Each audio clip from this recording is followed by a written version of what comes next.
אמיר. גברת, בבקשה, פה. תציגי את עצמך.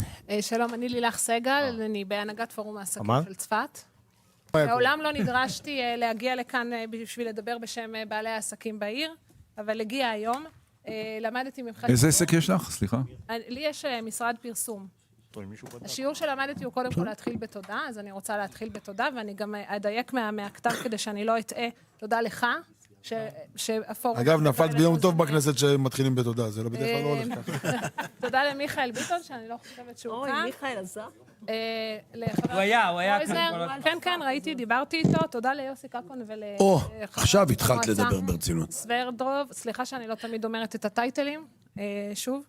אבל ראש העיר אפשר להגיד. ראש העיר חובה להגיד. ראש העיר, סליחה. ראש העיר שלנו. וראשי מה אני חושבת עליו. הרב קקון, אני רואה שמעניין לך בצפת. אנחנו שמחים שקיבלנו אחד כזה לפורום אשכול הגליל המזרחי. באמת מאוד מעניין בצפת. צפת היא עיר תיירות. לפני הקורונה, בפעם האחרונה שספרנו, היו יותר ממיליון תיירים בצפת שמגיעים. רק 20%, פחות מ-20% מבעלי העסקים בצפת זכאים לינואר עד פברואר. עד אפריל, סליחה, זה מספרים מגוחכים. כשאני אומרת זכאים, אני שאלתי עכשיו את סגן מנהל קרן הפיצויים, גיא ז'ורנו המקסים בחוץ, האם הוא יודע, והוא היה מופתע לשמוע, האם הוא יודע שאף בעל עסק בצפת, ואני בטוחה שהרבה מכם יהיו מאוד מופתעים לשמוע, אף בעל עסק בצפת לא קיבל שקל מינואר. על הנייר הם קיבלו אס-אמסים, הם קיבלו אימיילים שאומרים, אתה זכאי. אף אחד לא קיבל שקל. תשאלו את עצמכם, כמה אנשים פה הם בעלי עסקים? הגישו תביעות אבל? תשאלו את עצמכם. הגישו תביעות? הגישו וקיבלו אישור שהם זכאים לכסף. רק 20%, כן?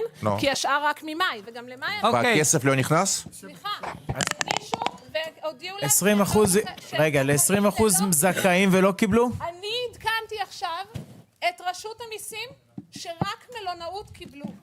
בעל עסק אחד מצפת, אני עונה... העברנו פה, הרב גפני, העברנו את הנתונים האלה בפנייה לפני שבועיים כמעט. אנחנו כפורום הבאנו... אני יודע. סליחה, אצלנו בנטוורקינג. אוקיי, תודה. לא, סליחה, שנייה. אבל אני חייב לסיים. אני הגעתי מצפת ואני באמת מדם ליבי מדברת איתך. ואני מדברת בשם 2,500 עסקים מאחוריי, אני חייבת לומר את דברם. אבל אני חייב לסיים. לא קיבלו כסף. חשוב לי שהאנשים פה שהם לא בעלי עסקים ושלא עוברים את מה שאנחנו עוברים יום יום ולא שומעים את הצעקה הזאת יבינו שאין לאנשים עם מה ללכת לסופר. חבר'ה, אין לאנשים עם מה ללכת לסופר. עכשיו, הם זכאים על הנייר, גם תפתחו את השיבר, תפתחו בבקשה את הברז ותנו להם את הכסף שמגיע להם, ואתה יודע מה הם כן עושים בינתיים? הם משלמים ארנונה. הם משלמים ארנונה. ועכשיו יוסי שידיו כבולות אומר לי שה-16% ארנונה זה גזרה של משרד הפנים. עוד גזרה אנחנו צריכים עכשיו? 16% ארנונה, 8% טייס אוטומטי ועוד 8%.